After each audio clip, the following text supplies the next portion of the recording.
আমাদের জীবনে ইচ্ছাশক্তি এবং যুদ্ধি এই দুটি কথা খুব প্রভাবিত করে। এই দুটি কথা সম্পর্কে একটু ব্যাখ্যা করে বলো। সত্যি আমাদের জীবনে ইচ্ছাশক্তি এবং যদি এই দুটি কথা জীবনকে খুব প্রভাবিত করে। আমরা ইচ্ছাশক্তি জাগিয়ে যে কোনো কাজ করে নিতে পারি, আমরা সাকসেস পাব।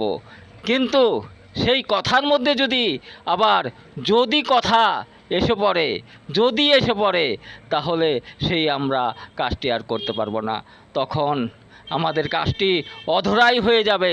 তাই যদিকে আমরা কখনো স্থান দেব না, সবসময় ইচ্ছা শক্তিকে নিয়ে এগিয়ে যাব, তাহলে আমরা জীবনে সাফল্য পাব, আমাদের জীবন সার্থক হবে। তাই ইচ্ছা শক্তি বড়।